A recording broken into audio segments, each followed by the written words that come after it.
Hello, and welcome to Who Knew, a Doctor Who podcast. I am your host, Josh Carr, as always, and I've got a wonderful guest with me today. It is the one and only Crystal D. How are you? Hello. How are you? This is fantastic. This is like I'm actually talking to a human being that isn't I know, another work human. colleague. It's mad, isn't it? It's such a fascinating concept at the moment. Yeah, it's really exciting to talk to someone else. It's the only reason why I started this podcast, is just because if not, I'm just going to go insane in this house, in this whatever lockdown we're in now. Who knows? But let's get straight in, if that's okay with you. Because I'm very, very excited, and we've got a lot to talk about. So first off, obviously we're here to talk about Doctor Who. For anyone who's listening at home who wasn't aware, yeah, this program. Well, let me educate. It started way back. No, I'm not going to do that. So Doctor Who, obviously, I think everyone knows it's a big part of your life. But going back to the very beginning, where we always start, where did it start for you? When did you become a Whovian, if you'll pardon the phrase? A mad fan. Yeah. So my first exposure to Doctor Who was back in 2005, and my first episode was The Empty Child, and I had no idea what Doctor Who was at the time, and I found it by accident, just like flicking through television channels looking for something to watch, and I just got completely hooked. And I felt at the time, I was 12, and it really freaked me out, and I almost felt like this is definitely a step up from the stuff I had been watching on like Cartoon Network and CBBC. Like it felt a bit like adult, and I was like, this is really scary. Like maybe this is like, maybe I should be watching this. And then but I had to know, I just felt like I had to know everything about it. And then the credits rolled and it said it was Doctor Who, and I thought, Doctor Who, like I've heard of that before, but isn't that old thing? Yeah. And from then on, it was just like I looked out for Doctor Who, like whether it was like in the TV guide or like in the shops. Like I started buying Doctor Who magazine, I started getting the DVDs, and it kind of had this snowball effect. And then of course David Tennant becoming the Doctor, that completely sold me 110%, and I was lost to the world of Doctor Who after that point. I can imagine. So I'm making the assumption that you'd probably class David as your Doctor, because obviously you came quite late into the Chris era, didn't you? So David's probably your first regeneration and everything, your first like start of a series. But the Empty Child is a great first episode. That's a really good one that you can say.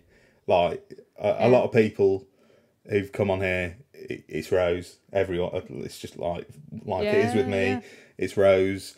And then you get a few people who have watched some weird classic episodes, but the Empty Child, stone cold classic for me.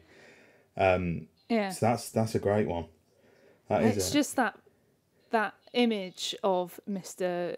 Constantine and the gas mask, just like his face just becoming a gas mask. Like that's an image I couldn't get out of my head for weeks and months. Like it was absolutely horrifying. It was terrifying, wasn't it? It was absolute. That's something that it's been a bit of a recurring theme over the past couple of episodes, because we've spoken a lot about Auton-induced nightmares.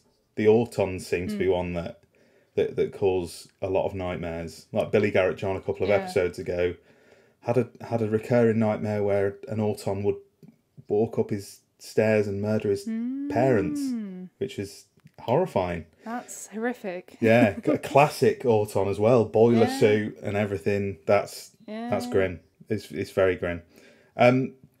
So like you said, it snowballed. David Tennant comes in, and obviously, I mean, for everyone, it just goes mega. So not long after that, you then start getting involved. Probably, I assume it was around about the mid Matt Smith era.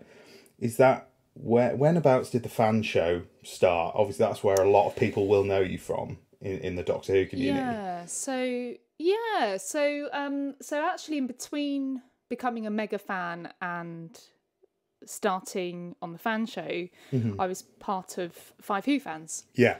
And actually, before Five Who Fans, I was making videos on my own personal YouTube channel.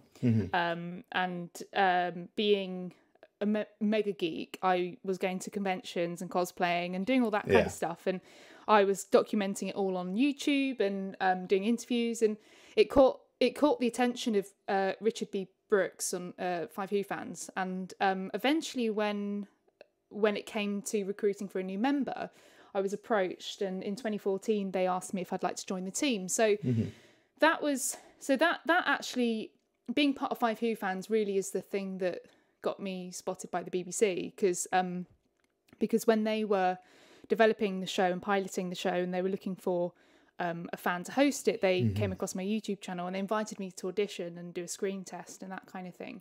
And that's when that started. And it actually so the fan show, that was 2015, so it was just after Series 8, and they were initially going to launch the fan show with Peter's first series, but they decided against it because they wanted to just focus on launching Peter's Doctor, and they were doing the world tour, and it was a massive undertaking. So they just thought, let's park that idea for now.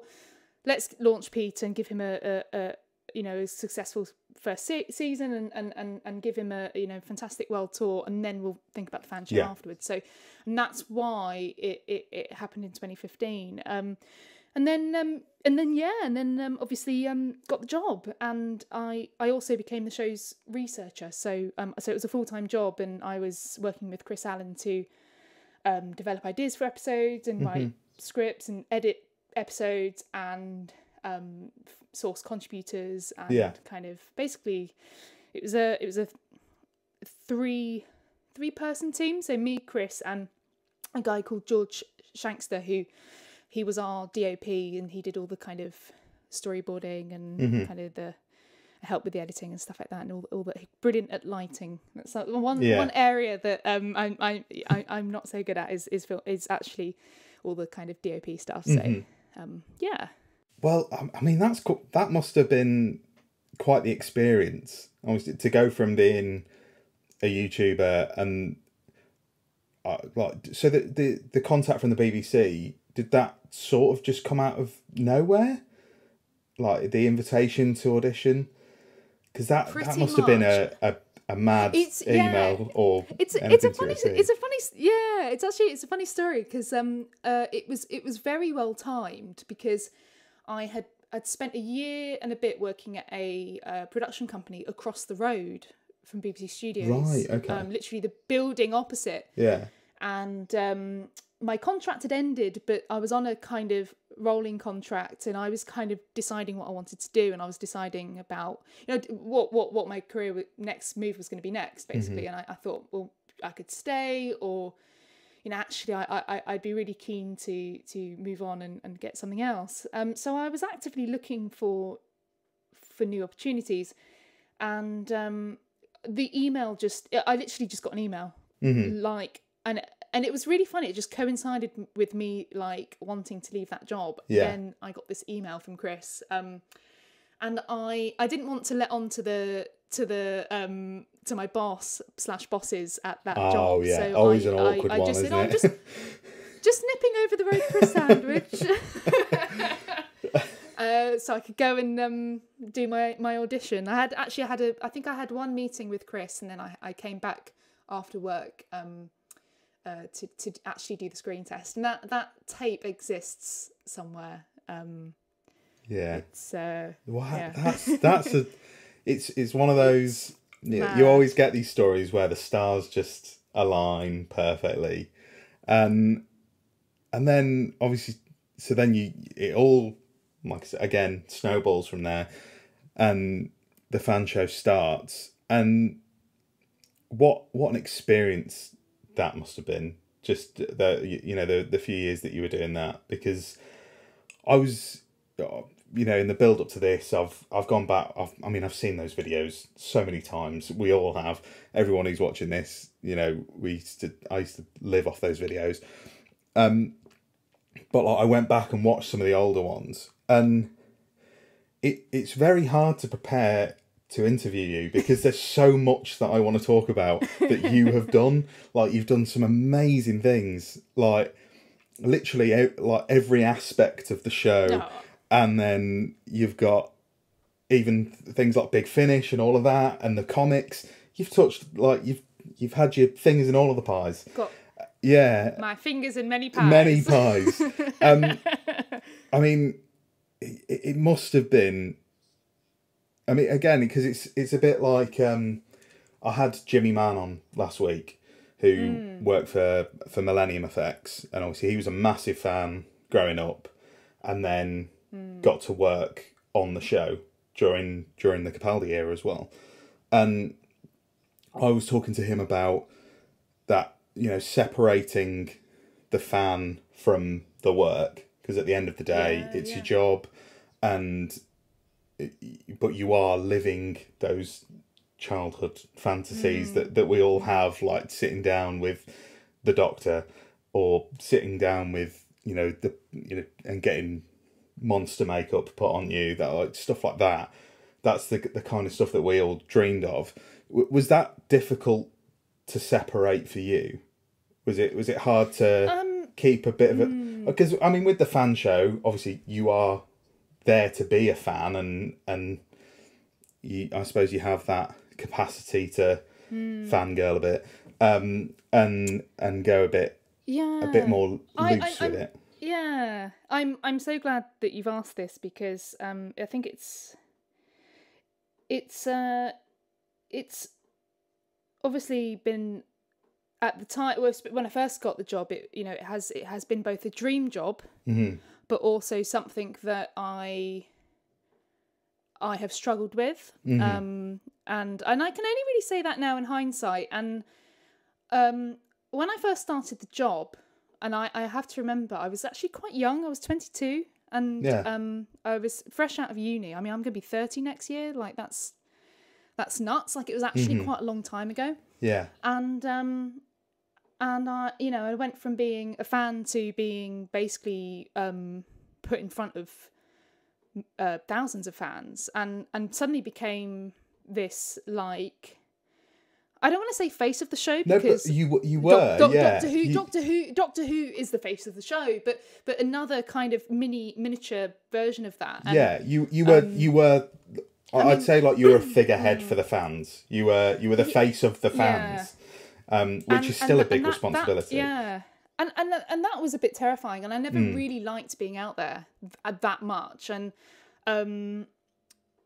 so there was this cross between it be so it's very multifaceted. So one of the things that one of the reasons why they wanted to hire a fan is because a renter presenter wouldn't be able to show the same level of excitement talking to Peter Capaldi about, I don't know, something really niche, like, I don't know, crotons, or just like do you know what I mean, like, just something super niche, and so the reactions that I have to stuff, and the curiosity is genuine. The problem is I think I noticed this after a while, is I got a little bit too close to the show to enjoy it in the same way. And that's there's multiple aspects to that. So there's the kind of like finding out about episodes beforehand, like reading, having to brush up on see the episodes or read the scripts to prepare for the after shows and things like that. Which you might be like, oh wow, you get to see it early, but actually it's so much more fun when you can watch it with everyone else, because you've got nobody to share it with. I know exactly what you mean. You want to be able to live tweet and react and whatever it is, in real time. The other thing is as well is it ruins the magic in as much as, like any other job, there are fun things and there are not so fun things, and there's office politics. And without going into too much detail, Doctor Who is a big machine. There are a lot of people that work on it, and the BBC are governed by brand guidelines, editorial guidelines. There's a limit in terms of what you can do, and you also need to make sure that the content is you're trying to tailor it for an audience, and you're trying to meet your brand objectives, because it's a business at the end of the day. Of course, yeah. And so as much as you would want to do, as much as I would want to do 10 episodes on cosplay, it's not going to happen, because does that make sense? And so and you get that added pressure with the BBC as well. Is like if it was with Channel 4 or someone like that, you'd probably get a little bit more freedom. You could probably be a bit more edgy or whatever. Taxpayer funded, and it has to represent the whole country. Something with that. BBC just cut in there, just so listeners of the podcast know, because there is a bit of a confusion about this. BBC Studios is not taxpayer funded. It's isn't it's it? a commercial company, right? That's okay. why it's called. Yeah, so it used to be BBC Worldwide, but basically they're actually a commercial company. Right. Okay. So the money comes from format sales, live events, DVDs, merchandise. Right. Okay. That sort of thing. That's interesting. I wasn't aware of that. And so obviously people who don't like the fan show are like, oh, I don't want to pay taxpayers' money for these. It's like, well, you're not. Your DVDs are paying for this. Yeah. But yeah, I just wanted to sort of give some clarity to that. But yeah. Anyway, no, I sound all doom and gloom, but I think what I just want to get across is that the freedom that you might have on a personal YouTube channel or channel like Five Who fans, it's not the same when you're making content for the BBC. So after a point, it can feel as though you're a little bit trapped in terms of your creativity. And actually, we pushed the boundaries at the BBC, because people were, at the beginning, it was something new. Yeah. And people were reluctant. There was lots of ideas that didn't make it because of the risk. What risk? Well, you ask me. I mean, I think it's just doing something new and being the BBC is seen as a risk, but it paved the way for lots of original content, digital content on some of the other BBC brands. Just us proving that we could do it, and we evolved. We evolved to the stage where we could have done a live after show right away. We almost had to kind of earn it. Yeah. But we were able to show that there was an audience, and we were able to prove that we could churn out an episode a week, and we were able to go back to the bosses at BBC and say, can we do a live after show, please? And at that point, after 2 seasons, it was a lot easier to get permission to do that. But anyway, so I've kind of deviated from your original question, but the separating fandom from kind of work, it's not easy. I think what I will say, just to summarise, is in I think when I had my presenter hat on, I was very much kind of Crystal the fan, and I think kind of more behind the scenes, I was kind of Crystal the assistant producer or whatever, researcher, or whatever it was I was doing at the time. Of course, which makes sense. It definitely makes sense. And everything that you've said there, like, well, obviously, I know you said like it's doom and gloom, but if that's your it's your honest experience of it. I think it's not like doom and gloom. Obviously, I know that there's I imagine a lot of positives as well, but it's really interesting to hear that side of it as well, because it makes complete sense. Like the the pressure of it from, because we all know what the fandom can be like at times. Well, there's pressure from within and there's pressure from Yeah, outside. There's pressure from course. within the BBC and there's pressure from the fans as well. So it's kind of, and I think the only reason why I've said all this is just to give people a bit more of a realistic idea of what it is actually like. Because I think some of the kind of envy and some of the kind of criticism is that I'm gallivanting around meeting doctors. Yeah. And being paid to do it, which actually, okay, to a certain extent, like you could say, oh well, actually that was what you were hired to do, and it's like, well, that was 10% of my job, not even that. True. Like, yeah. The rest of the time I was in the office. 4 days a week I was in the office, working, answering emails, going to meetings, strategizing, budgeting, developing ideas. 1 day a week I'd go and do some filming. So it's kind of just, yeah. So it is obviously like, I cannot even, there's not enough words to kind of give it justice. Like, as a fan, how amazing of an opportunity it was to do that.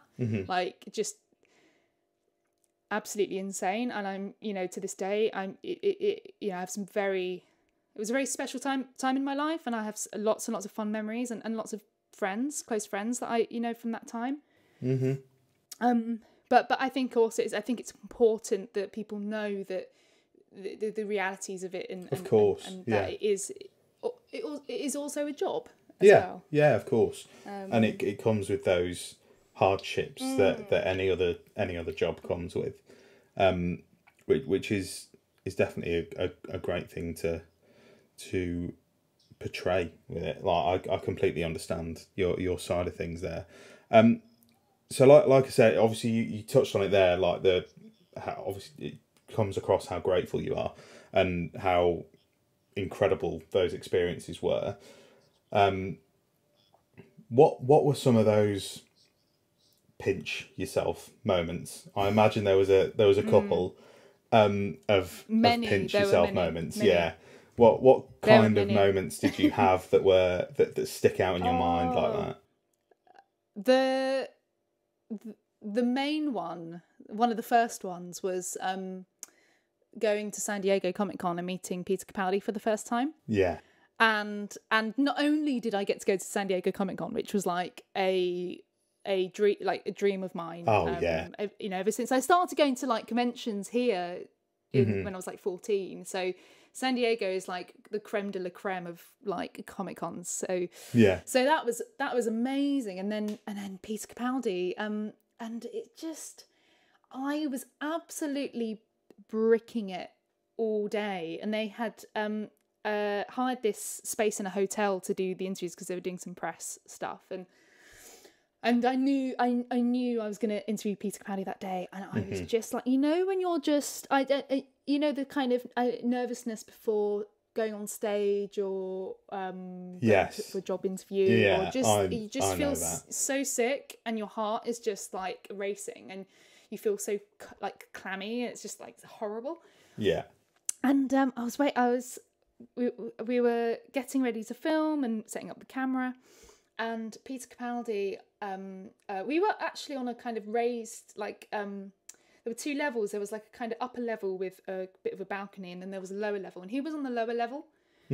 And he walked into the room on the lower level, and he looked up at me, and he kind of just like reached out his hand like this magical wizard. That's exactly how you'd imagine Peter Capaldi to enter a room, isn't it? And he was like, hello. And he was like, it's lovely to meet. And I was like, oh wow, hello. That is exactly what I wanted to hear right then. It's just, and you know what, the thing about Peter Capaldi is, and it was so evident that day, is he has such a way with fans, and he makes you feel so special, like you are the only person that matters, and like you're the only person in the room. Like, it really, like, I could have been the only person he spoke to that day. He spoke to loads of people that day because he was doing press, but he just, he was always so generous with his time on the fan show. And there were days where he he had been filming for months, and then he'd done all of the kind of press rounds, and he was so tired, but he still made time for us, and he didn't have to.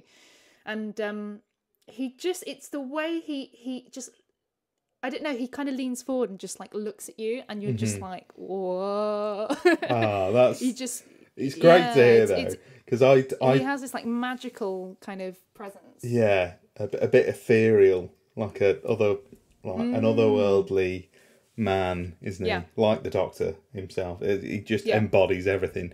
Like, I did a tweet about him the other day. Like, it's so evident that he's one of us. Like, the man went on a major American chat show and said the words Alpha Centauri. Like, he's one of us. Fantastic. That guy's one of us. He's just... It's great to just see a nerd rule supreme over all of us and just get to that promised land. And there was one interview that I saw that you did with him, and it was a little while ago that I watched it now, and I'm trying to remember what the question was, but I think you were just talking about classic Doctor Who episodes. And that was the interview. Yeah, was that one? At San Diego. Yeah, because he just starts listing... a grey blade? Yeah, that's the one. Yeah. And it's to the point where, like, you can sort of see in your face, like, I've got loads of questions to ask here, but Peter's just got so much to talk about with classic Doctor Who. That happened more than once, and in that particular interview, I was also so nervous, and that's the reason why I'm not saying very much, and I'm just like staring at him in awe, because I was a bit too nervous to speak. Yeah. And my confidence did grow over the 2-3 years I did the fan show, because I became less nervous around Peter, but there was this one. I think it was this one interview. It might have been the after show interview. I had loads of questions that I wanted to ask him. But it was all the kind of standard questions about the episode. Mm-hmm. And the episode we interviewed him for was Smile, I think. And he kind of wasn't really taking the bait. Like, I was asking the questions, and he just wasn't feeling it, and he was answering them, but it wasn't leading to anything. And I thought, I'm gonna have to go off piece with this one, because that's what worked with him last time. Yeah.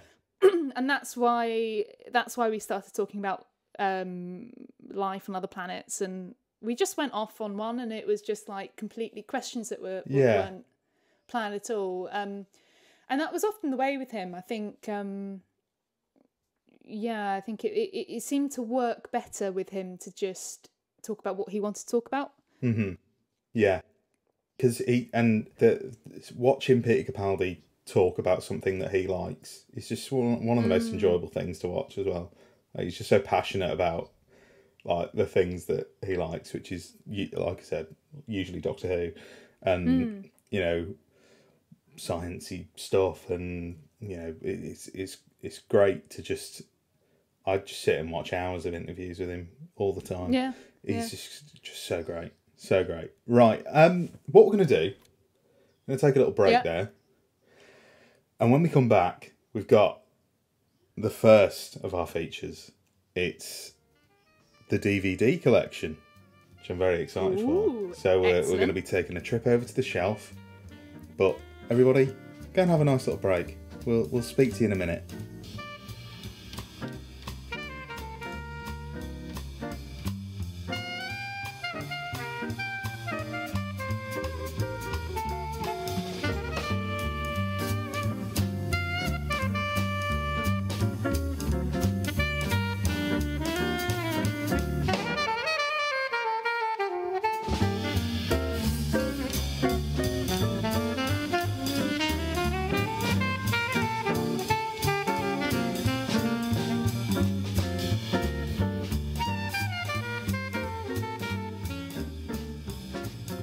Welcome back.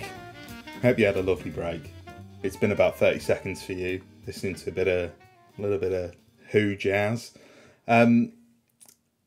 We have that ever-growing shelf that is waiting for us, and me and Crystal are going to slide on over to see what she wants to put in the DVD collection.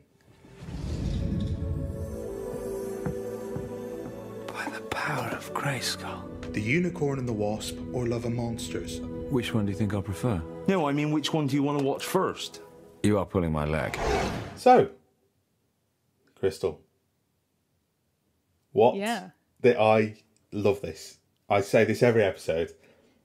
I never know what people are going to pick. Purposefully, I make sure I've never known what people are going to pick because I've sat all day and I thought, I just wonder what Crystal's going to pick.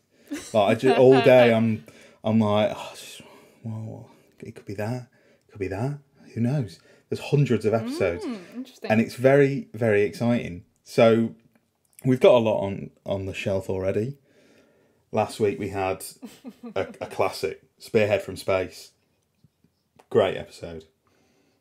But what will you be submitting to the DVD collection? And I can choose a two-parter, yeah? You can if you want, yeah. You can go for a two. Can I choose? Can I? Of course you can. Okay. You can have a two-parter. So my DVD, what's going on the shelf, and because I can't live without it, is Stolen Earth: Journey's End. Oh, The Stolen Earth: Journey's End, because that is and the reason a why, great and pick. some people out there might be like, oh, it's so lame, because I genuinely know some people who don't like it, but Yeah. the reason why is because this two-parter aired at what I would say is the kind of like my peak fandom. Mm-hmm. And what I mean by that is, so kind of fan show aside, because I see the fan show as kind of that was kind of a different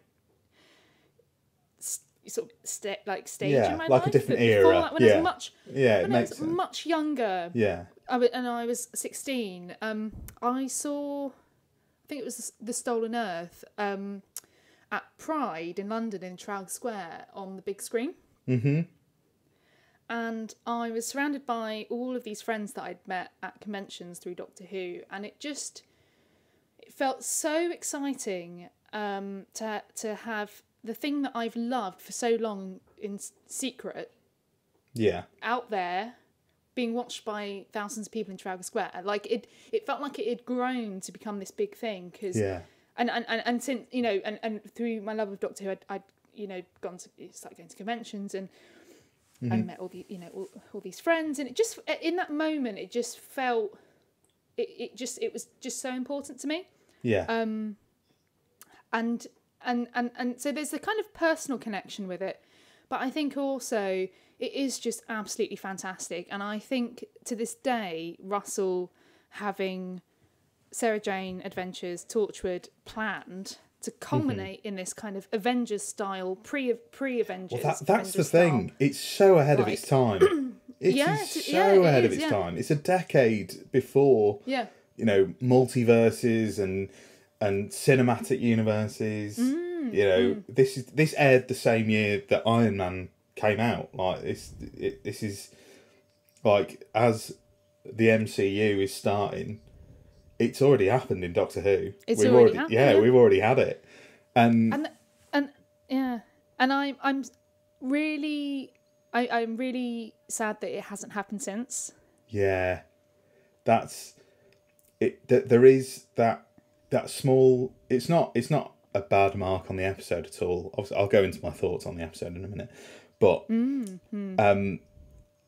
is that aspect of maybe it peaked too soon.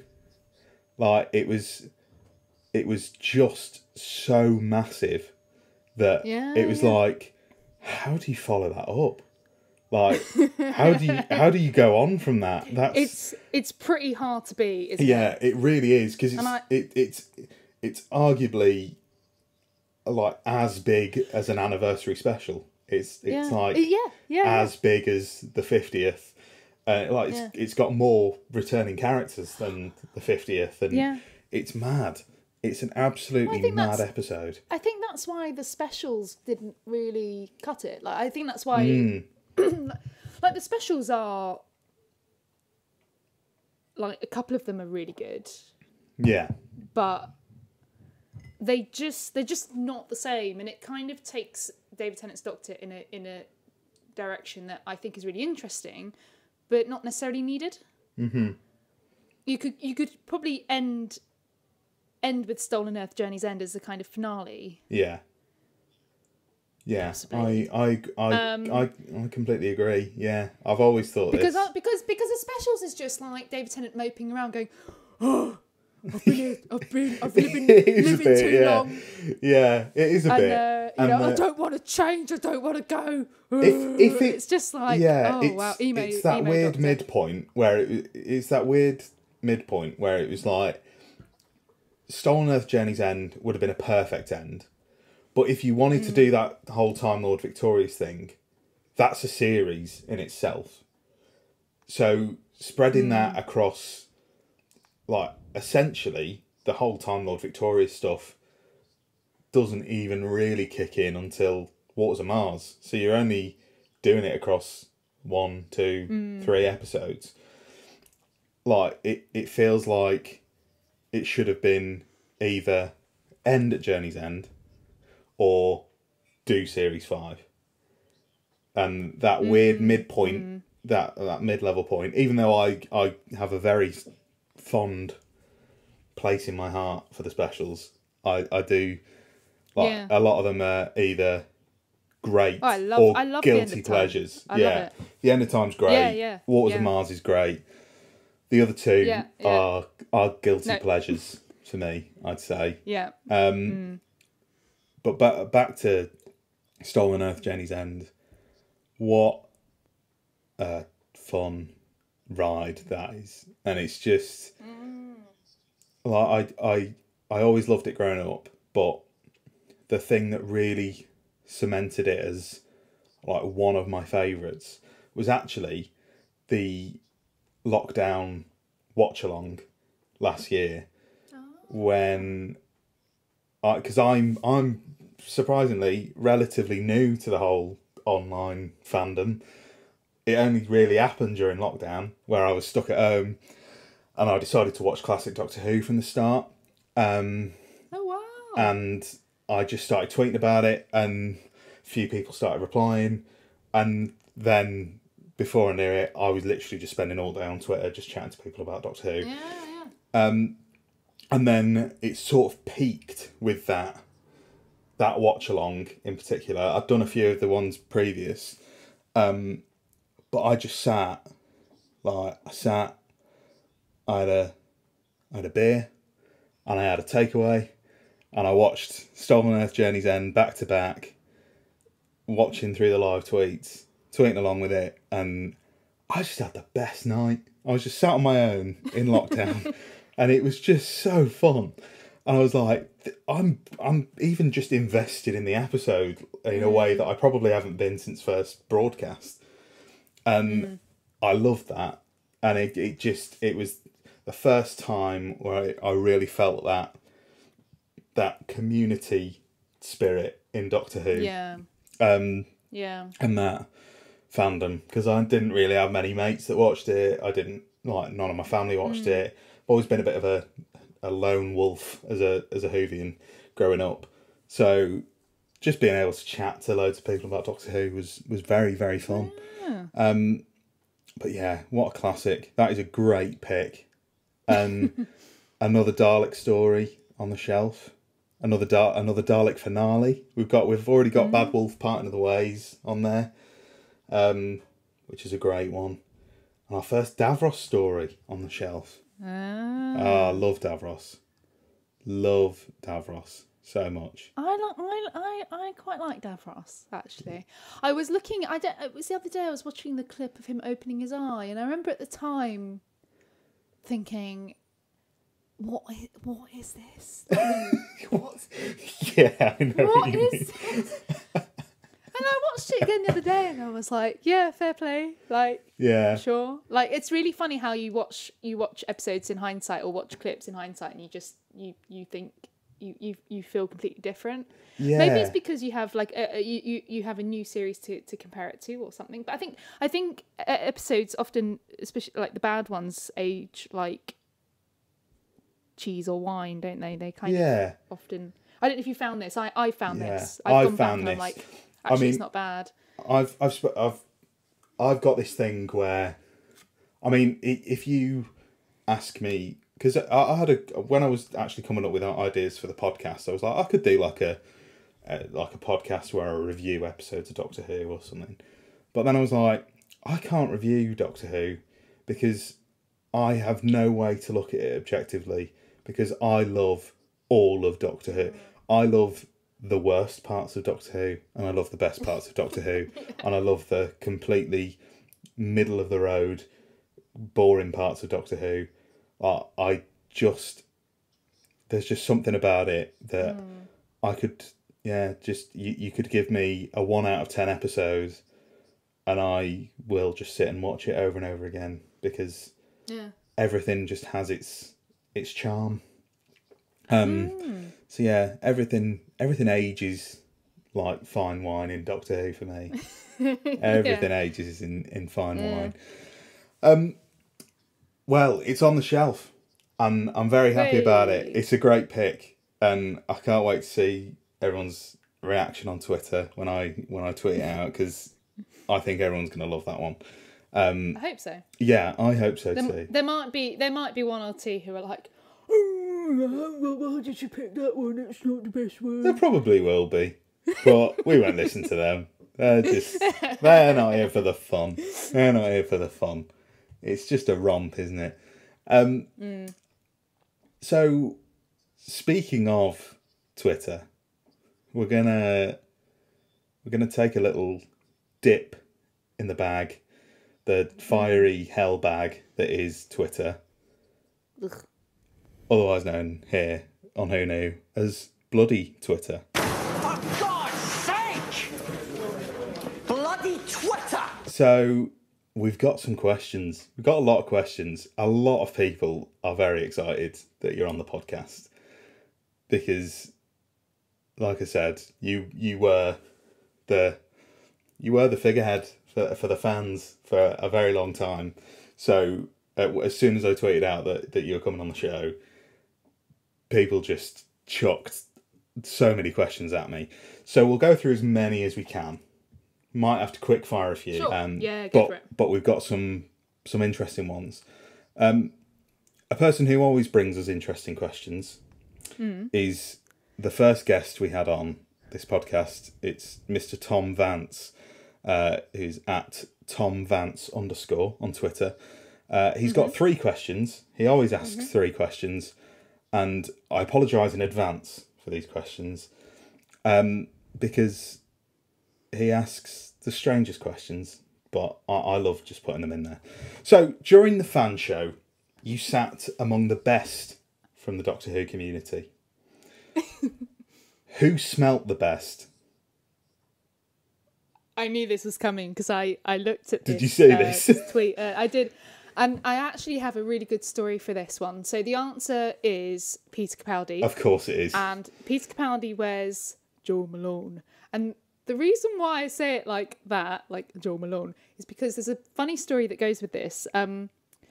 So Peter Capaldi came into BBC Studios to do a talk downstairs. So sometimes he used to open up the canteen and have like a little stage, and they used to have people do a talk for an hour. And we had like Bruce Forsyth, and we had like David Attenborough, and one of the guests one time was Peter Capaldi. I know, right? That's incredible.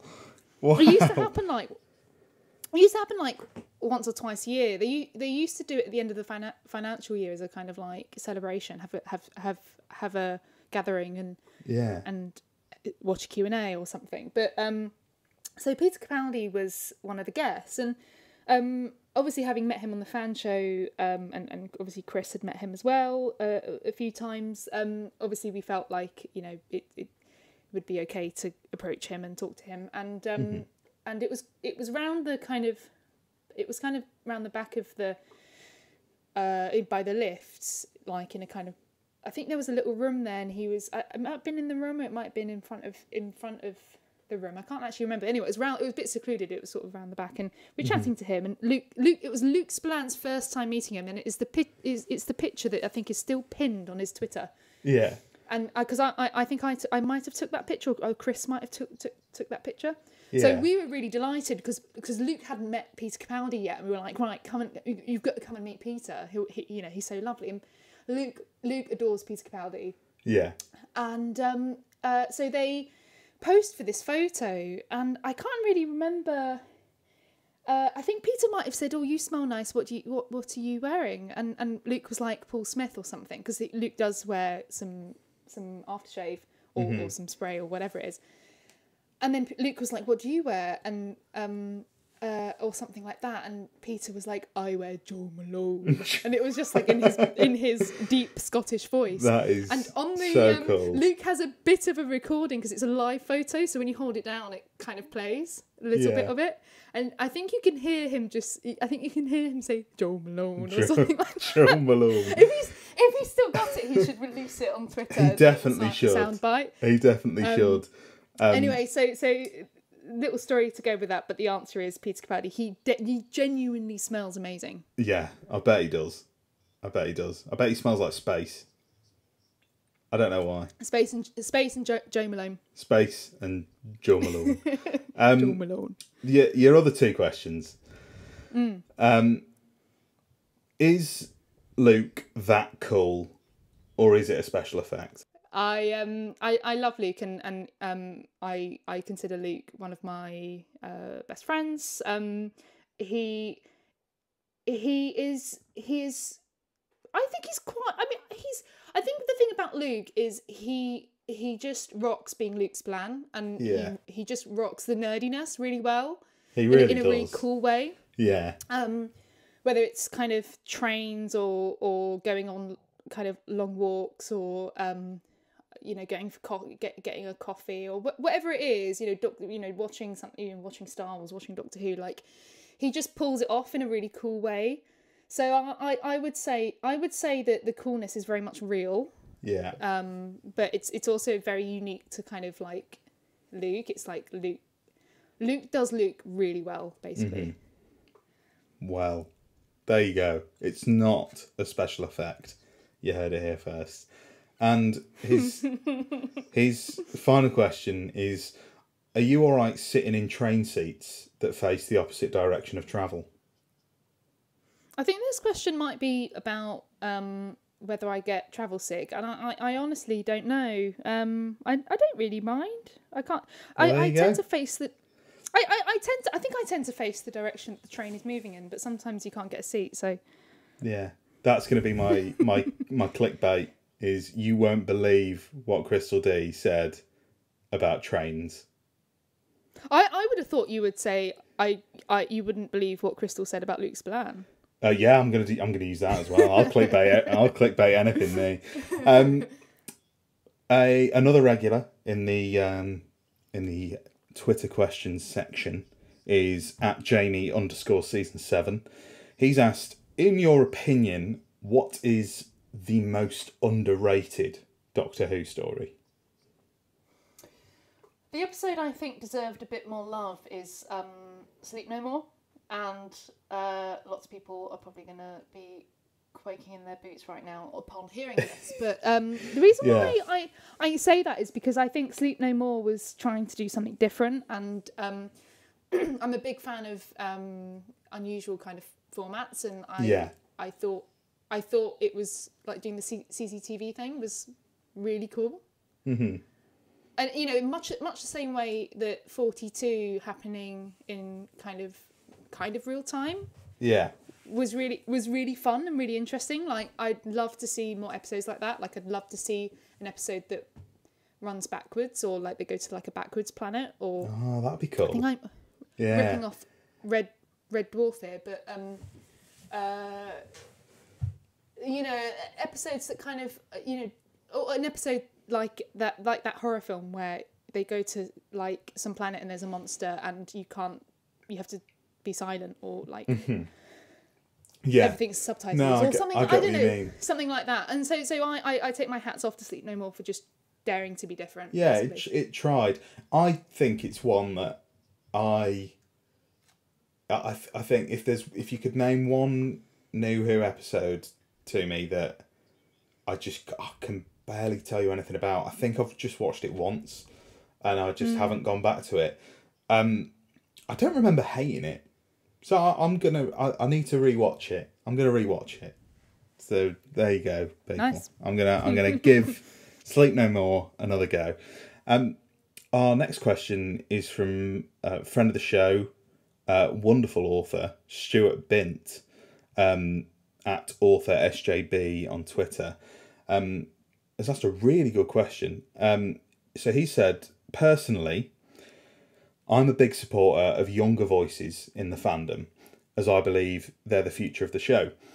But does Crystal think that generally older fans are a bit too set in their ways and don't appreciate that youngsters are more important than we oldies nowadays, which I think is a bit... Stuart being a bit harsh on himself.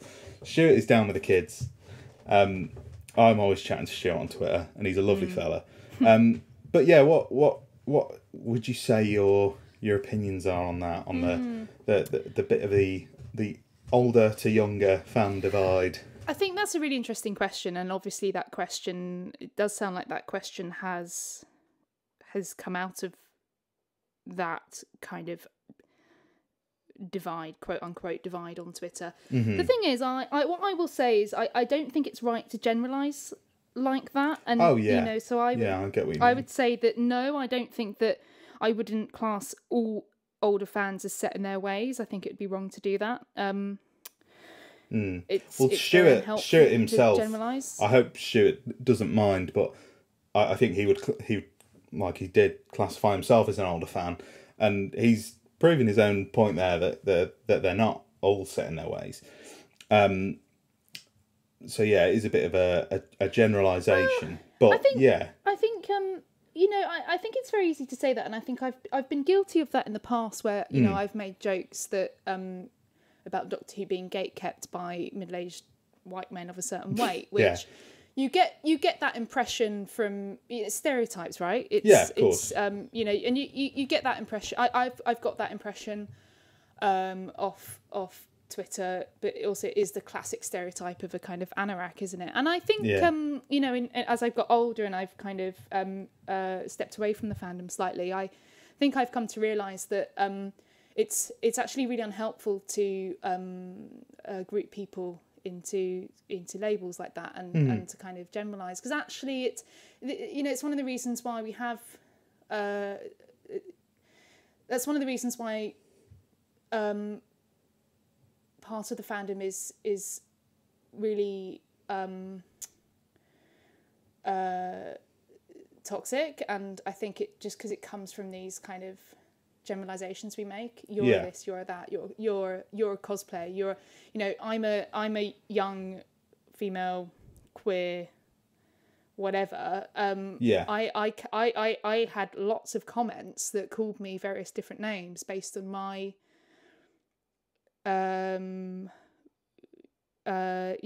whatever gender,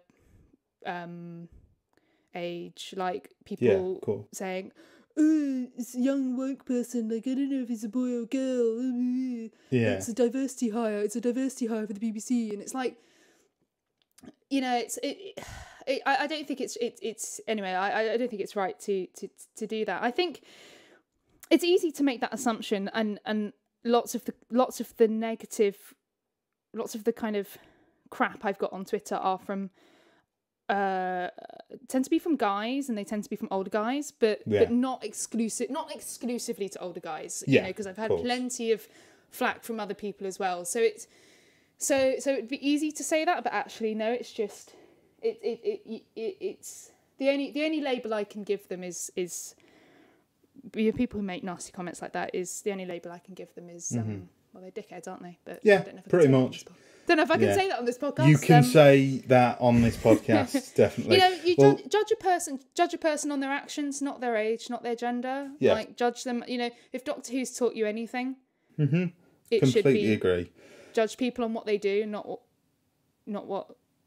anything else. Yeah, of course. And that's like you can talk about that. We've spoken about it on the podcast before, because I mean they came for me after episode 1, but.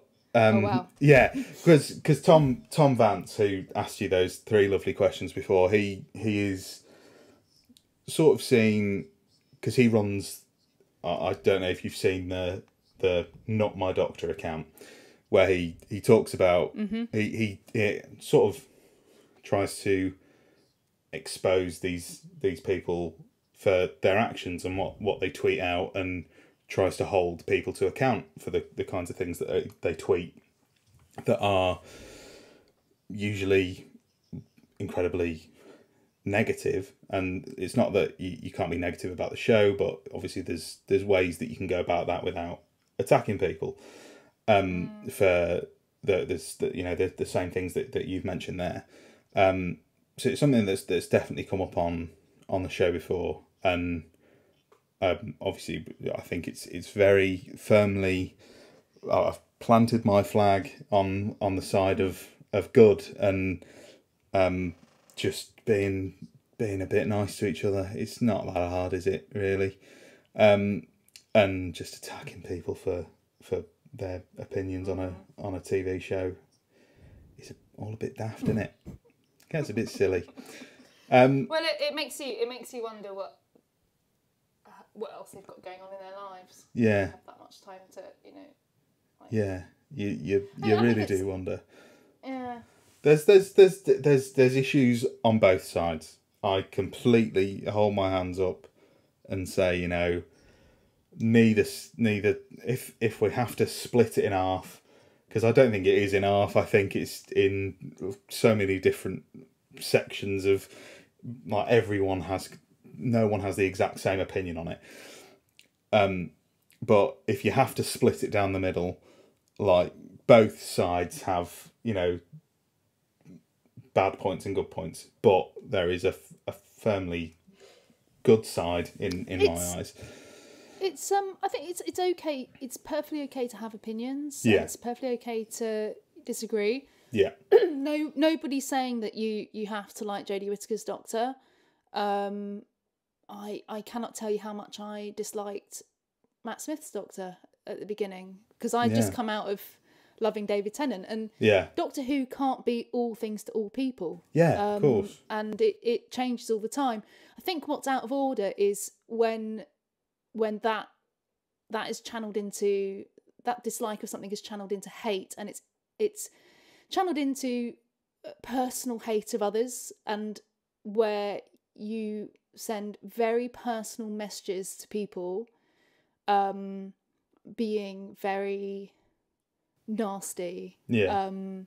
That's when I draw the line, and that's what's unacceptable. Of course. Do you know what? If you don't like Jodie Whittaker's Doctor, fill your boots, mate. That's fine. Yeah, That's completely agree. What makes the world go round. Like, having different opinions is what makes the world go round. But do not come after me. If I like it, do not come after me.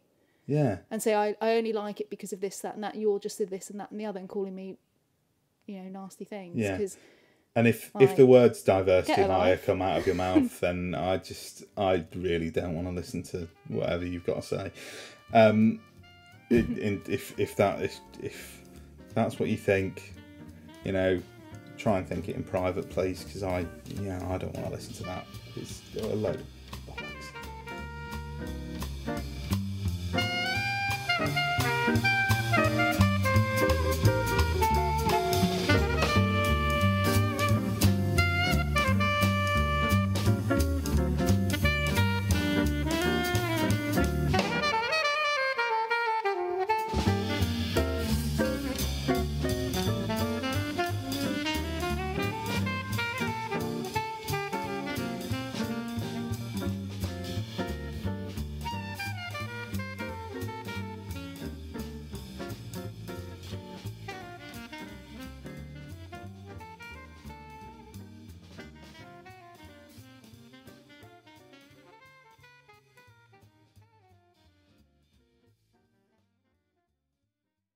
Next question is from another former guest, fantastic musician, Dalecium. Does some amazing stuff. If you haven't listened, anyone out there, go and check him out. He does a lot of incredible variations on the Doctor Who theme tune. So, very on brand. He's asked, what's your favourite version of the Doctor Who theme tune? The Peter Howell theme. Oh, that was Because it's straight like out the bat. That was really 80s. great. Yeah, I know. Like, everyone always dithers on that question because people, it's come up a few times on the pod, and I dither on it. I can't pick one straight out of the bat, but that's a good pick. That's a good pick. I must say, I've taken I've dipped my toes into Big Finish for the first time this week, which is a big scary world to jump into. But the David Arnold 8th Doctor theme, love it. Ooh. Absolutely love it. I can only describe it as beefy. It's beefy. Beefy. It's a beefy tune. It's bassy, beefy bass. I love it. I love it. Peter, aka Dalecian, has also asked, the Paradigm Daleks, underrated icons deserving of a renaissance, or a Power Ranger putrid pestilence? I've rehearsed that a few times. It's quite hard to say. It's quite interesting, isn't it? I think, like we were saying earlier about how things age, things age like a fine wine. I look back on those Paradigm Daleks, and I think, I mean, they do look silly, but I'm also like, yeah, I don't mind it. That weirdly seems to be the general consensus now. I think because so much time has passed, and we've had lots of we've had different Daleks that, more designs, and we've had more monsters. There's more variety. I think you can easily look back and go, oh yeah, that was the first time that they'd switched up the Dalek design for a while. Apart from the Russell ones and the Supreme Dalek, like the red one is the Supreme. Yeah, the red one with the gold bits. That was and that was like the first big drastic change, and so of course it was going to be a shock, and it really was a departure from where we were, and I think the most recent, the Jodie Whittaker the most recent Daleks, and obviously that reconnaissance scout Dalek, like that. The silhouette of it looks more similar to what we recognise as a Dalek, but the Paradigm Daleks just look like those, the car that I think it might be, I can't remember what brand it is, but do you remember there was the car with the big boot, and the advert was that song, I See You Baby. Yeah. Chicken Head, that one, Groove Armada. But yeah, that's the one. Do you remember the advert? I do remember the advert. Yeah, I do. With the big. Basically, the big bum, basically, big at the back. Yeah, big booty Dalek boys. Yeah. That's what they look like. They look like that car. Yeah, they are. They're very weird. They are very weird. I mean, the kids nowadays may describe those Daleks as thick. They are thick. Thick. Thick with the two C's. Yes. I'm such a granddad. But yeah, they do seem to be getting a bit more love on Twitter. I see people doing like little redesigns and stuff, and I've grown to love them. The colours, not so much. I prefer them. I prefer them in like a bit more muted, a little bit. Yeah, makes sense. Calmer. Like just calmer. Chill, guys. So the next question is from Philip Hawkins at Ludex_Phil on Twitter. Oh, hello. I know Phil. You know Phil? Oh, well, yeah. I know Phil. Yes, he's a cracking YouTuber. He's asked, what's the one idea that you wish you'd gotten to do on the fan show, but for one reason or another never worked out? So I think this links back quite well to our chat earlier, because I know that you mentioned there was a few things that you obviously I imagine pitched and probably didn't go ahead in the way that you planned, or just get turned down. It was quite a long time ago, so I actually can't remember specific ideas. I think one of the barriers we faced was access to talent, because their shooting schedules were so jam-packed that the only way that we could get time with any of the cast members was to go to the press days. Yeah. So we were very limited in terms of what we could do with talent, basically. If I had the luxury of having more time with the actors or people, you know, production crew and sets as well, I definitely would have done more of a confidential type thing. Not to replace confidential, because, you know, the fan show was supposed to be a different thing and its own thing, and it was actually designed with not having access to talent or sets in mind. Right. Okay. So because there was obviously that void there to fill when confidential went away. But it's interesting that it was a conscious decision to not fall straight into that gap. It wasn't. Try something a bit different. It wasn't necessarily, okay, let's sit down and think, what should we do, confidential or fan show? Like it didn't. It didn't work out like that.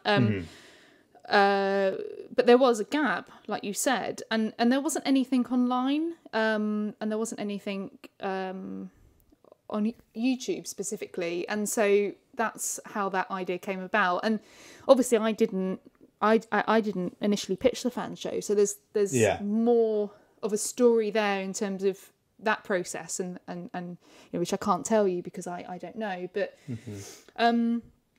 but one of the challenges we face was, well, you're not going to have access to the set and you're not going to have access to talent, so you're going to have to come up with something else. And it being the fan show, obviously a large part of that was focusing on the fans, and it kind of and then it kind of evolved into closer to what we wanted. Well, what personally what I envisioned it as, which was the after show. Because I remember during series 1, I was like, we went for a sandwich in Westfield, and I said to Chris, I don't know, we were just talking about future plans, and I said, oh, you know, it'd be so cool if we could review episodes live. I think it might have been during the discussion show when we were doing that, because we weren't able to have access to the episodes ahead of time at that point, or very far in advance. And like I said earlier, it was about kind of proving ourselves, but and then eventually we were able to do it, and we did have people come to BBC Studios to be interviewed, but there were limitations in terms of how much access we had. So so to answer the question, I would say that I would have done a lot more behind the scenes on set. Now that makes sense. I mean, we'd all love that. It'd be great. Like we had George Sher, Days Creeper, on a few weeks ago, because he was lucky enough to get the chance to visit the set of Revolution of the Daleks, which it was. If you haven't listened to, we did like a little hour-long special where we go in a bit more in depth about his experience doing that, and obviously the fact that he runs a Doctor Who YouTube channel where he has to react to all of the news, and he's got people asking him, is Captain Jack coming back? And he's like, oh, doubt it, and he's known for about 18 months. Well, good on him for not ruining it. Yes. Yeah. Well, I imagine that, you know, Chris Chibnall would have shown up at his house with a SWAT team and machine guns if he'd have mentioned anything. Which must have been hard for you as well. Like, I think you touched on it, like, you know, knowing things ahead of schedule must have been tough to not reveal things. And have a bit of secrecy. Especially... of course. Especially when your friends are Doctor Who fans and you're still surrounding yourself with the very same people that were your friends before the fan show. Suddenly you're in this position. You know, I was still doing 5 Who fans in the first couple of years there, and I would be sworn to secrecy. And like in my head, I'm like, obviously I'm like dying to tell somebody, but you know, it's just not possible. So So I and it's one of the reasons why I think me, Luke and Chris became close quite quickly, because they were the only people, they were obviously fans as well, and they were the only people that I could talk about this stuff to, and vice versa. So we talked about it within the doors of the BBC, but obviously beyond, it's It's very difficult to keep things secret. Very, very difficult. Yeah. But Yeah. you just imagine. have to because in the end it's knowing people are dying to know about something, and then you know about it, and it's like, oh, I know about you it now. don't. You You never ruin it for really yourself. want to know. You just do ruin you? it. But yeah. You never No. really want to know because it's like No. you said. You want to experience it with everyone else, Yeah. and you want that. You know, that one of those water cooler moments. You know, going into work or going on Twitter and everybody's talking about it. Like if you already know about it, Yeah. it's a bit like, well, yeah, it's good, isn't it? Next question is from Ben Lindsay at Ben Lindsay 3000 on Twitter. He's asked, "What's your favourite TARDIS team?" Oh, I like that question. It's a good one. Favorite TARDIS team. So this is kind of It's tough, isn't so it? team as in multiple. So I can't choose like a companion. Like I have to choose one of the multiples. Yeah. It's got to Doctor be. with multiple. No, it can be just a Doctor and a companion. Oh, It can be if you want, but if it's multiple companions, that's fine. I'm making these rules up as I go along, so why not? Hope this is what you wanted, Ben. oh, it's tricky, isn't it? If It I is was to hard. choose multiple people. Oh, it is actually quite difficult. Yeah. Well, he's asked, I mean, would it be classic or new? I don't know, because we've spoken about New Who a lot. I don't know what your experience is with classic Who are. I've seen about 2/3 of Classic Who, Yeah. That's a fair amount. I which mean, is decent. Yeah. In like 5 or 6 years, like I think I started watching Classic Who during the 50th actually. So Yeah. So it's been very sporadic. I had to brush up a lot when I worked on the fan show, but obviously writing the Women Who Lived as well. I had to kind of brush up for that. But so my favorite companion is Donna. My favorite TARDIS team. I revisited Series 10 recently, and I do enjoy Bill and Nardole. Yeah, I enjoy them. do too. They're not my favourite. I enjoy them. Yeah. They're not up. They're kind of up there. They're not the ones. They are up there. I mean, I'm not an Amy / Rory / 11th Doctor person. That's that era. I like truly checked out. Like it just wasn't for me. Yeah.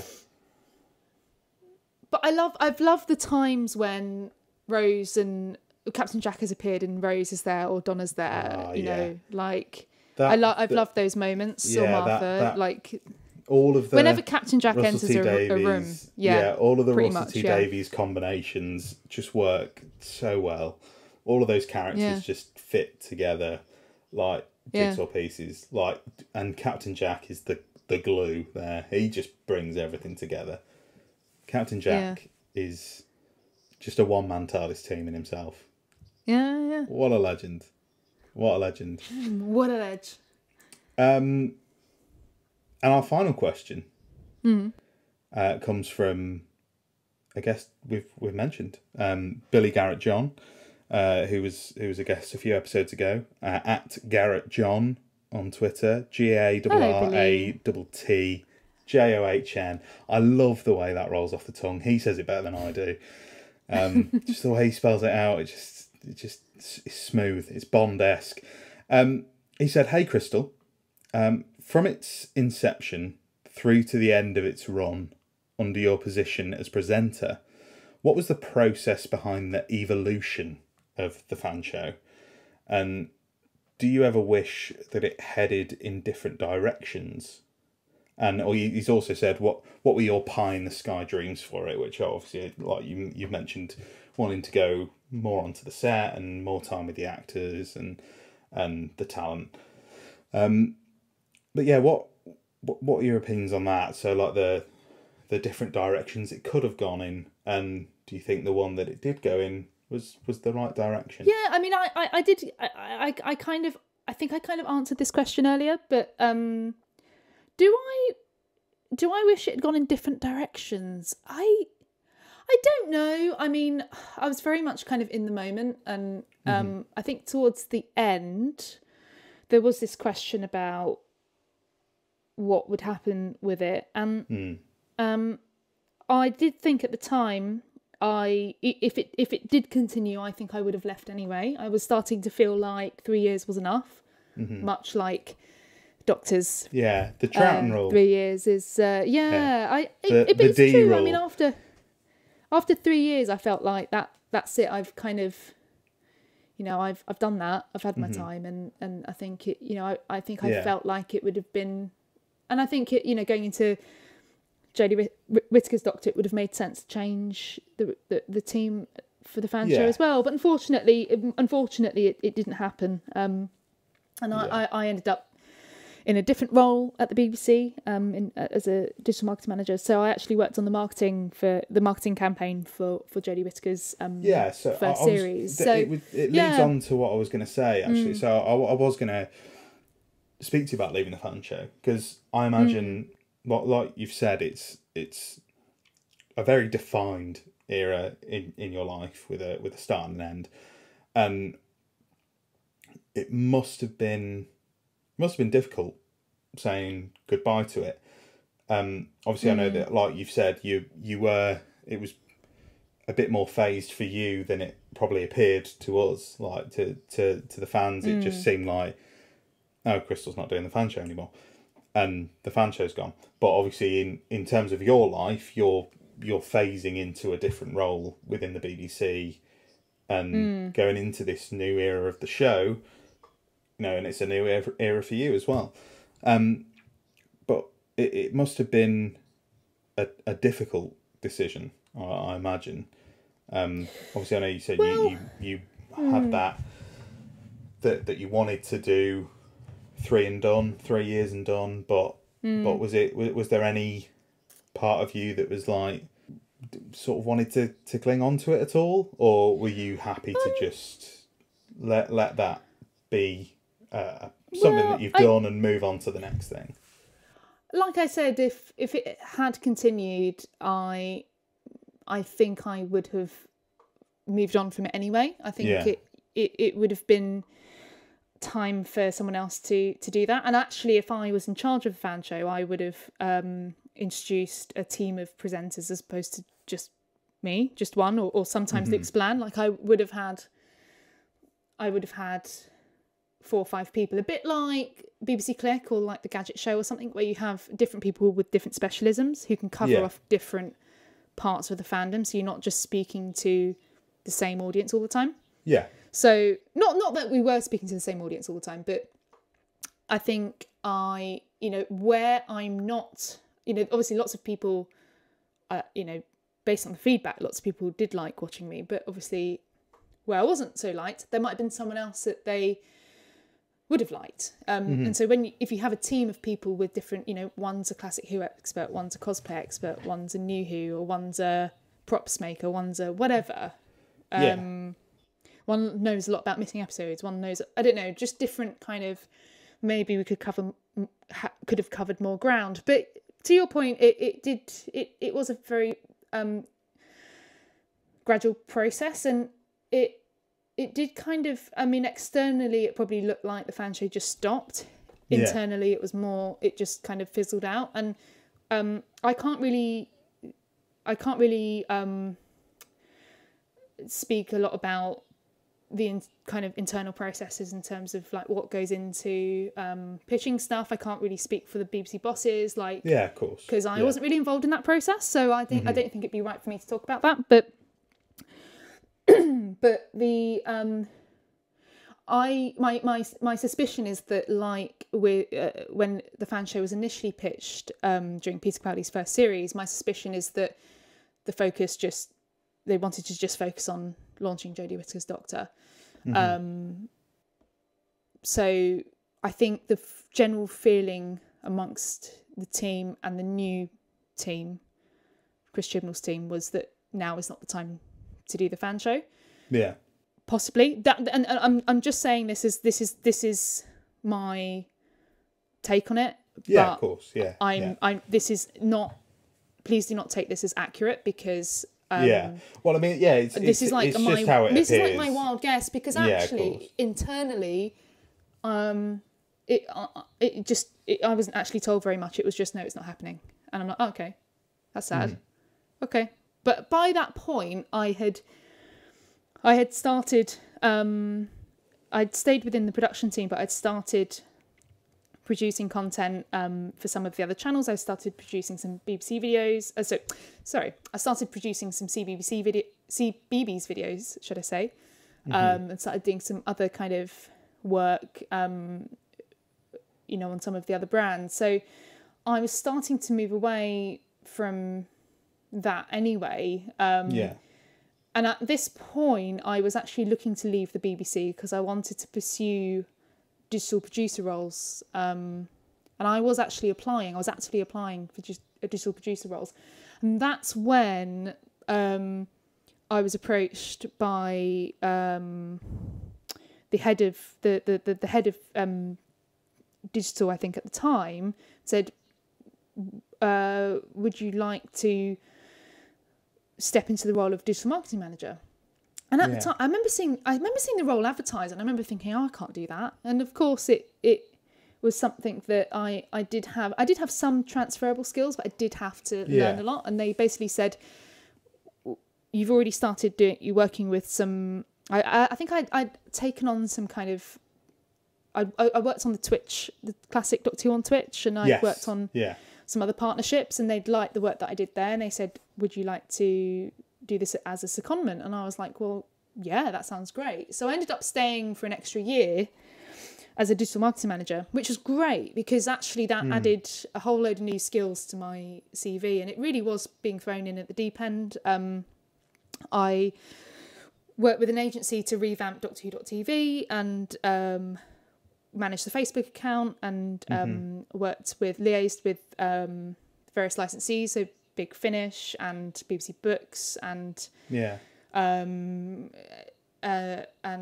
Comics and all those types of people to promote stuff on Facebook, which was actually at the time the Facebook was run by BBC Studios and the Twitter and Instagram was run by the main BBC, so they couldn't post any commercial stuff. So we just looked after the Facebook. It's changed now, but and of course working on the marketing for Series 11. But when Series 11 ended, I thought about doing another year. But at that point, I'd felt like I'd done so much Doctor Who, and I felt like I needed to. And this is going to sound really like cheesy, but I needed to find myself beyond Doctor Who because Doctor Who had kind of defined me for so long, and that's what people saw me as the Doctor Who girl, the fan show girl, and I kind of felt like I needed to just, like, from a career perspective, get more experience. Yeah, of course. But also step back from the fandom because I felt very suffocated by it in the end, and I just needed to just be me and not be Crystal from the fan show, Crystal from Doctor Who, and just like be me and kind of build my life outside of Doctor Who, and that's what I've been doing ever since, really. And I all the better for it because I'm now able to come on podcasts like this and I can talk about it and I don't feel bitter about it, and I don't feel I can watch Doctor Who and not feel like it's triggering or like I use that term very lightly, but I watch it and enjoy it, and I don't feel like that was that was the day that this happened, or like not reminding me of whatever.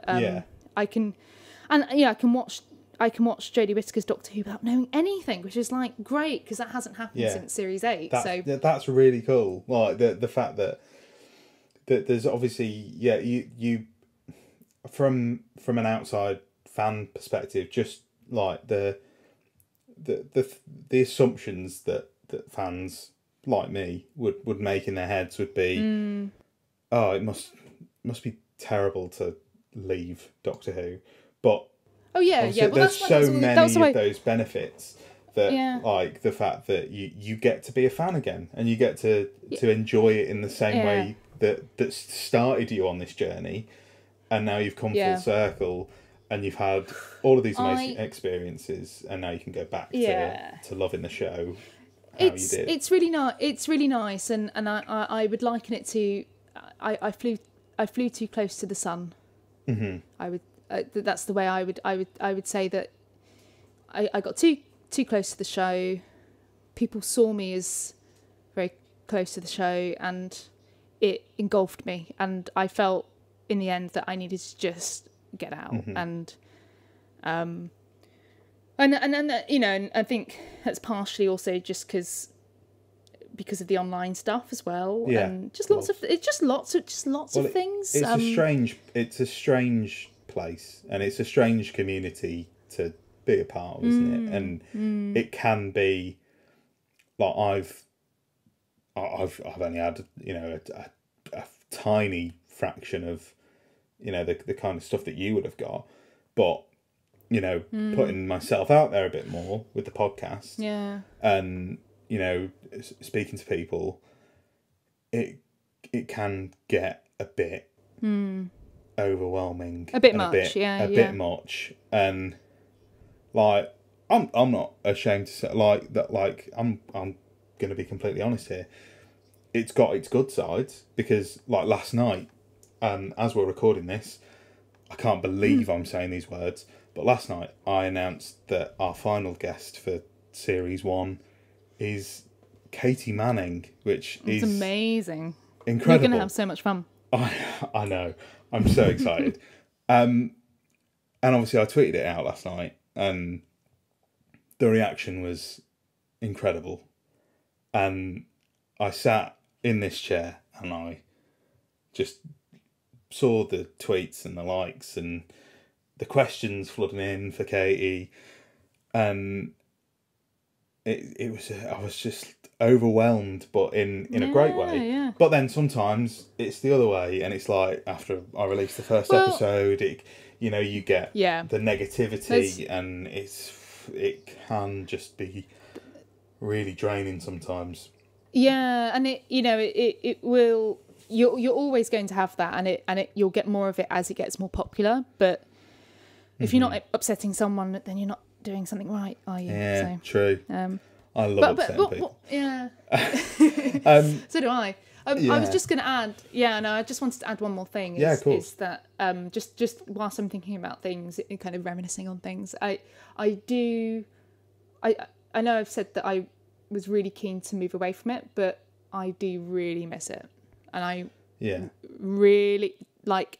There's not a day that goes by, and without thinking about my time on the BBC, at the BBC, with those people in that office, and I still dream about being in that office.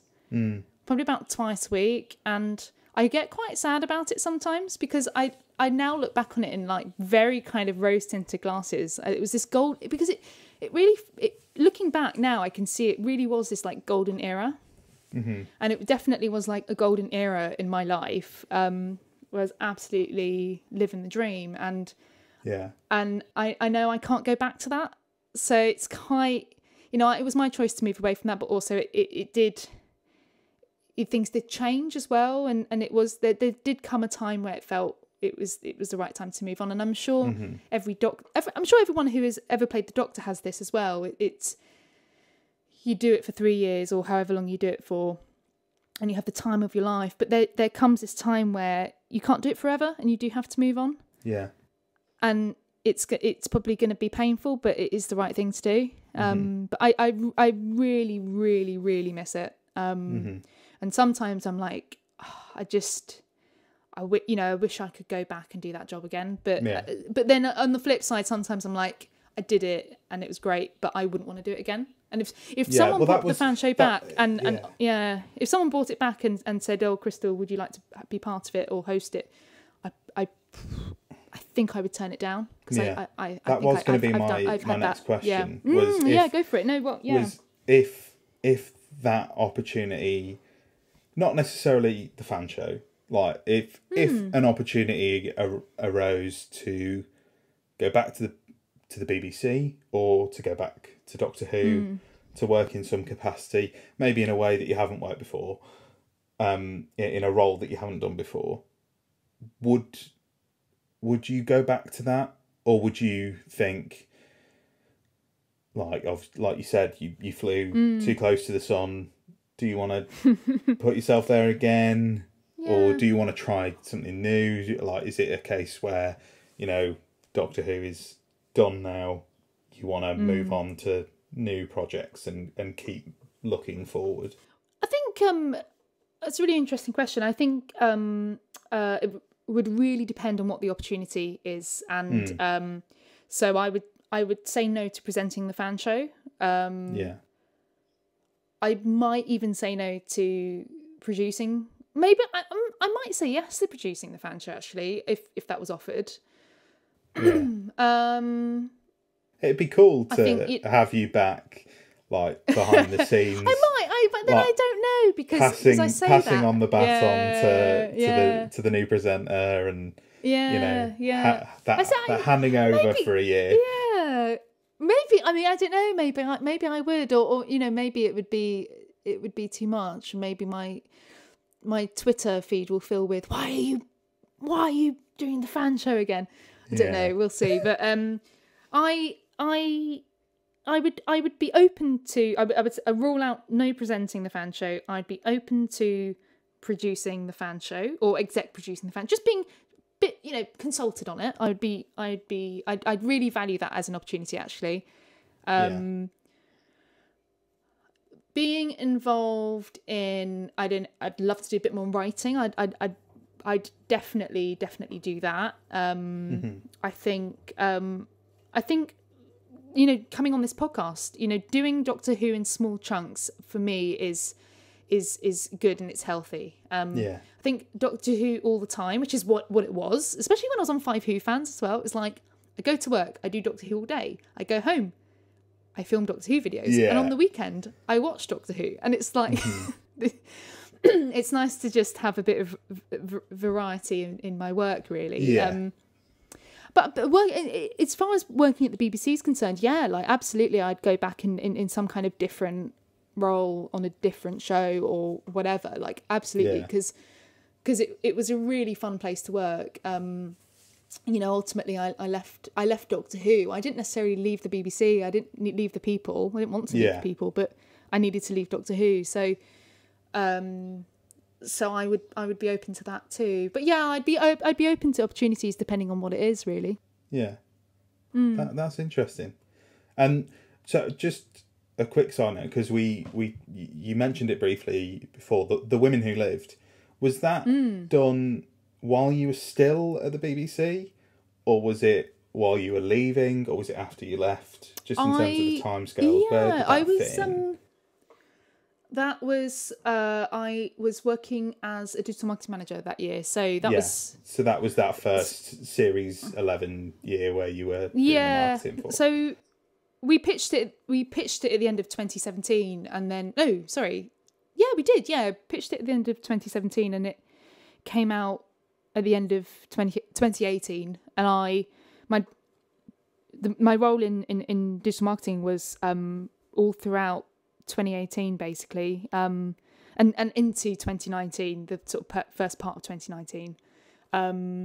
So it did coincide with it, but and it's fine. It was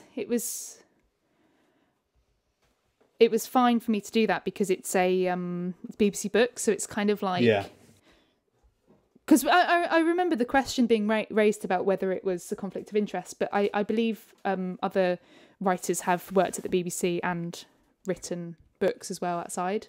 Mm-hmm. So yeah, and it's not. So it was fine in the end. I imagine it's like for anyone who doesn't know about the book, it's like a reference book, isn't it, about women throughout the years on Doctor Who? Is that how would you refer to it? It's kind of a reference book / storybook, basically. So so we've picked, there was a massive list of women in Doctor Who, but we whittled it down to a short list, and It's all of the companions plus lots of other ones, and each story is quite short. It's about 500 words per story. Really just summarising their life as we see on screen in Doctor Who.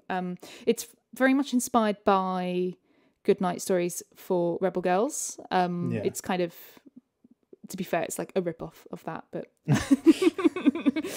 it's very much inspired by that, and so they're kind of bedtime stories. But I would say suitable for any age. I wouldn't say that you have to be a youngster to enjoy them. I think they're I'd like to think they're enjoyable for anyone. So it seems like a really nice project to have worked on, to sort of bookend at the end of your time working on Doctor Who, to have that book there. Like, it obviously it's great to celebrate the incredible women throughout all of the years of Doctor Who, because it's amazing how many strong, incredible female characters we've had, dating all the way back to the 60s. And it's so cool to celebrate that. So it must have been a cool... Would you see it as like a send-off, like a nice little bookend to your time on Doctor Who? I haven't actually thought of it that way, but because it didn't feel like that at the time. It didn't feel like an ending. It just felt like another Doctor Who project I was doing. But looking back, it is the last big Doctor Who thing I did, apart from Series 11. So yes, it is lovely. And actually, to this day, even just this Christmas, I had a couple of messages on Instagram. People had opened a copy of it for Christmas and said lovely things about it. So that must be a cool feeling. That's particularly, it's particularly touching. Actually, it's really special. That people are still enjoying it and still receiving it as a gift. But yes, really cool to be able to do that, and working with Simon was...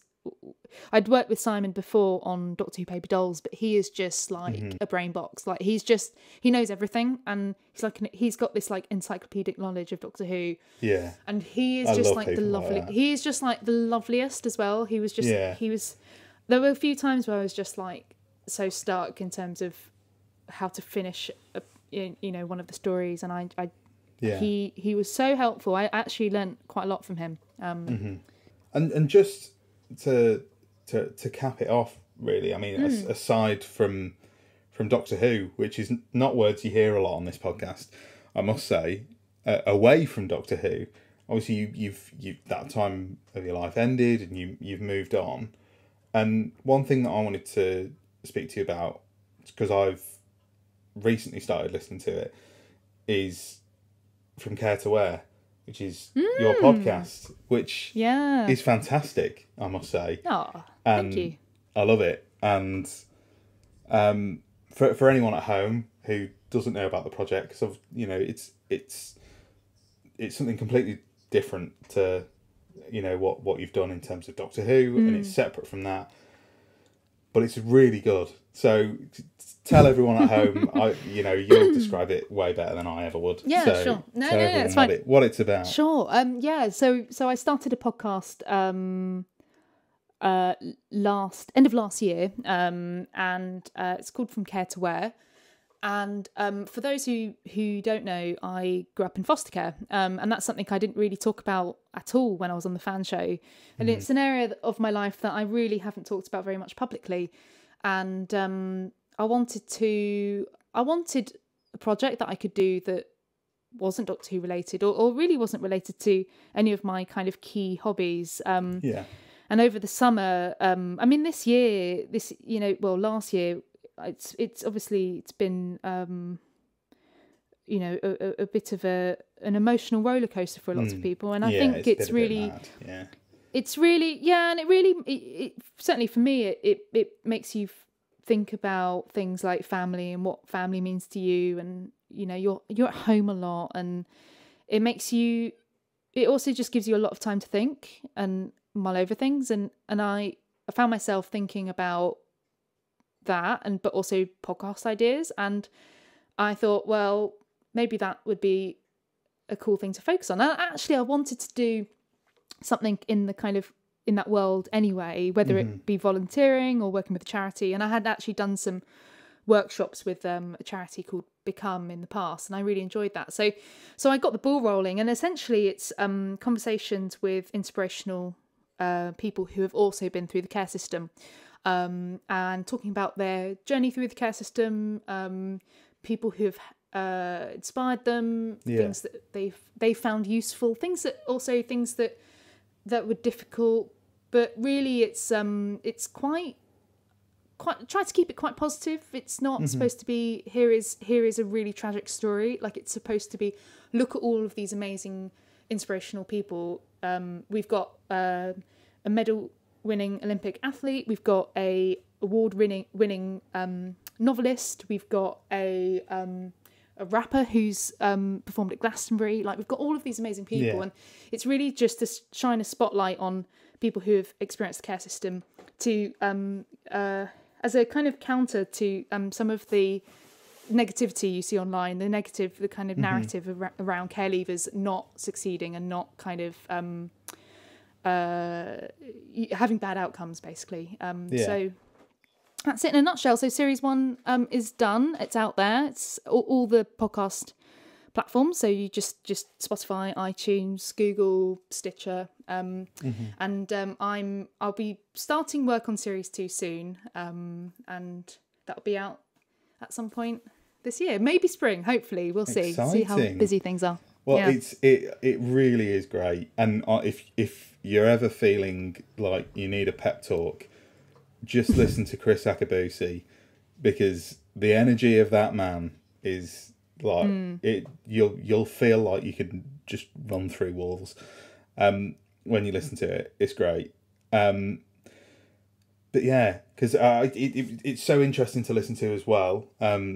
Just someone like me who is completely naive when it comes to the care system. I know next to nothing about the care system and things like that, and like people of a certain age like myself, my only experience of the care system is like watching Tracy Beaker as a kid, and that's pretty much all I know of the care system. So it's really cool to hear genuine stories, and really, like you said, positive stories about it. So yeah, everyone at home should definitely check it out. So we are coming to the end of the show, but very quickly before we leave, we've got the Corridor of Fame. Have you ever been limited by who you were before? One day I shall come back. Yes, I shall come back. Our lives are different to anybody else's. That's the exciting thing. Dear Sarah Jane?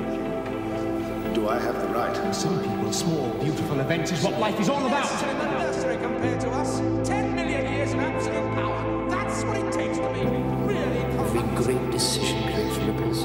Like a huge boulder dropped in a lake. But it was a childish dream that made you a doctor. You dreamt you could No more.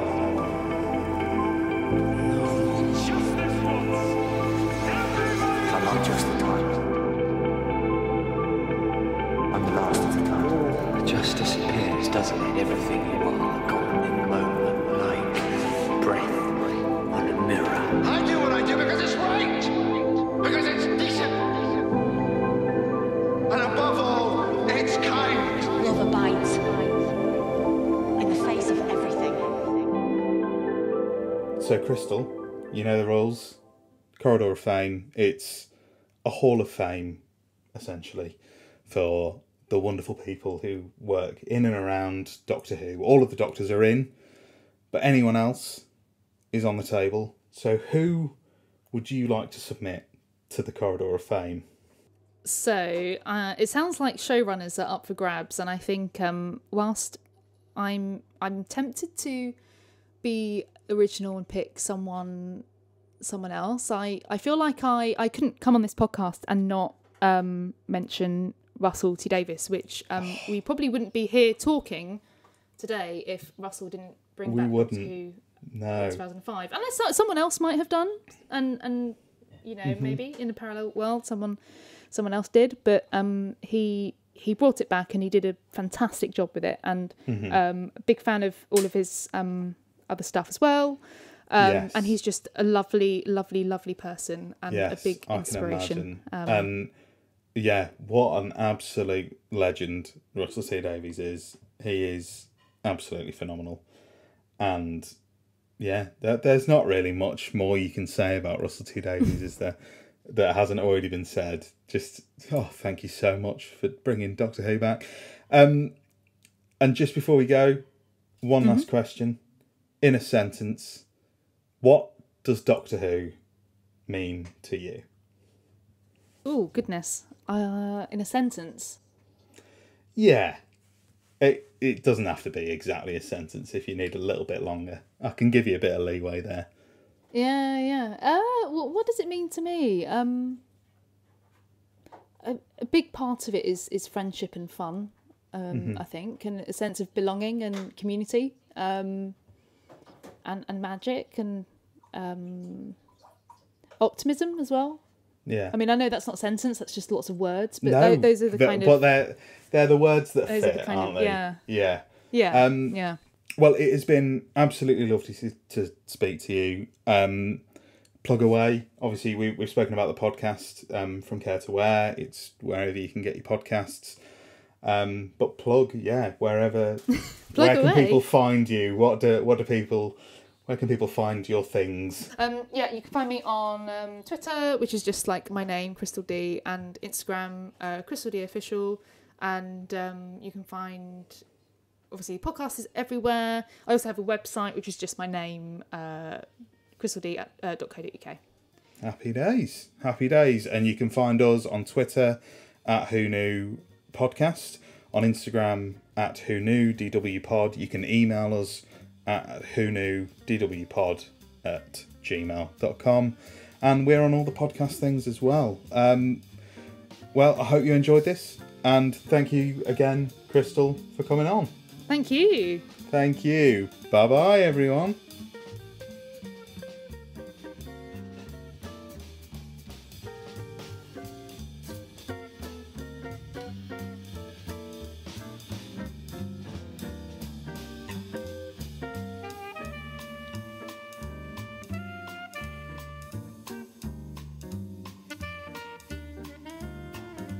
Thank you for listening to Who Knew, a Doctor Who podcast.